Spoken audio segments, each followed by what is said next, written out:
มื้อนี้กินแจ่วป่ากับลวกผักสบายดีมาเด้อกินข้าวกับแจ่วป่าเด้อกับลวกผักเด้อแจ่วป่าแซ่บๆนี่แจ่วปลาดุก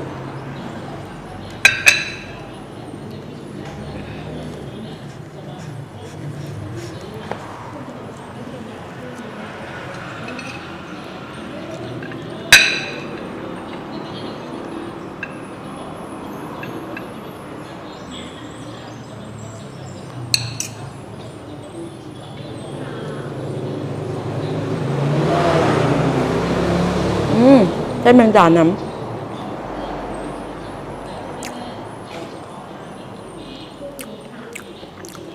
แซ่บ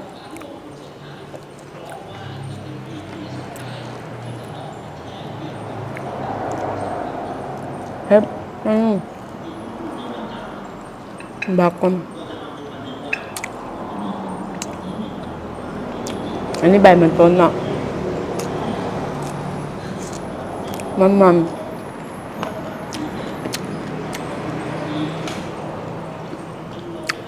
ใบมันต้นมันนี่บักกูด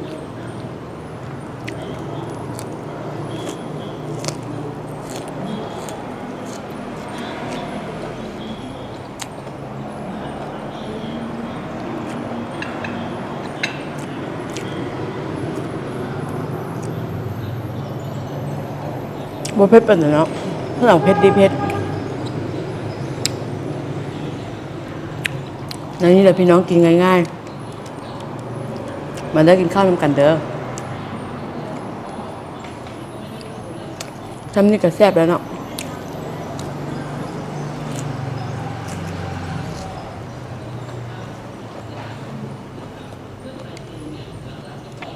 นี่ง่ายบอกบวบนำ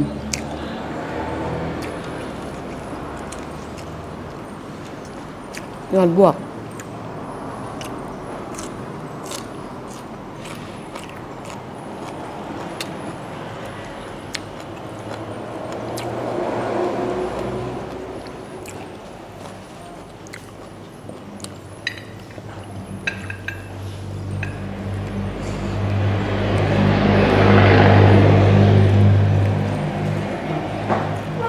แช่ปลา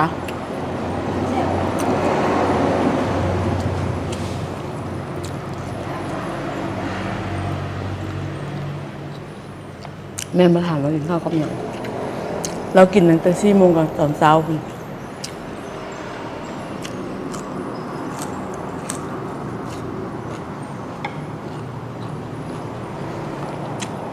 อยู่เพื่อน3 คนกินข้าวคนละเทื่อบ่แม่นกินพร้อมกัน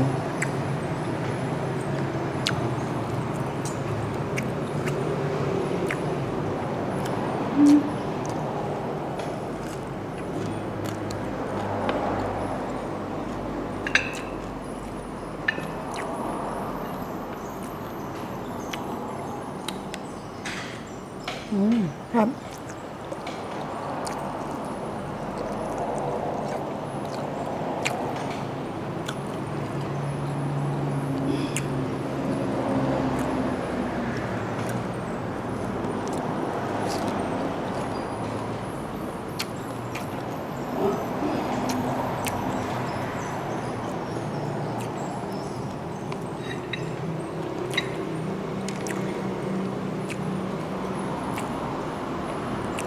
เมื่อวานนี้กินข้าวแรงเป็นเรื่องเนาะ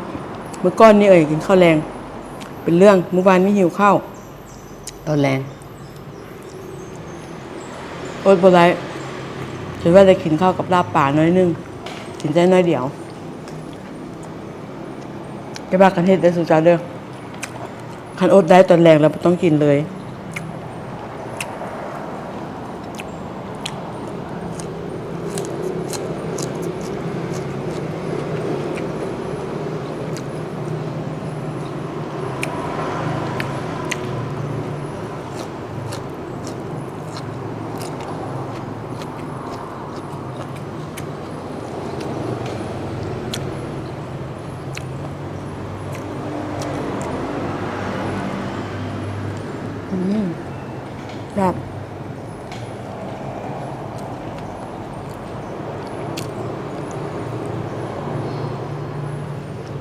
มื้อนี้ก็ฟ้าแดดอีกแล้วเนาะร้อนร้อนแต่เช้าพุ่น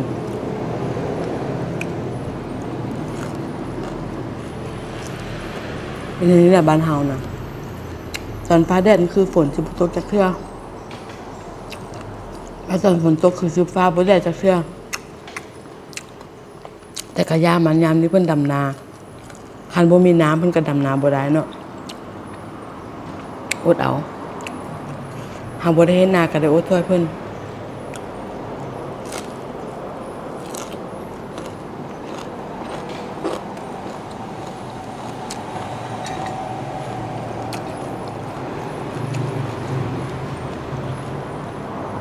แซ่บเด้อพี่น้องเบิ่งเว้าลิ้นแซ่บแซ่บอีหลี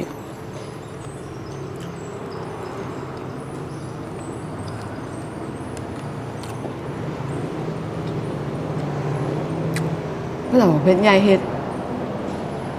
มันบ่เผ็ดปานใดคุยเอาเนาะ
หมด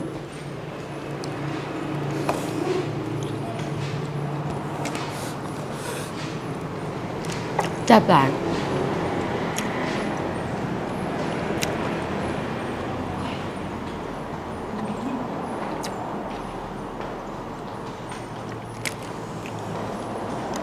วันนี้ก็ขอ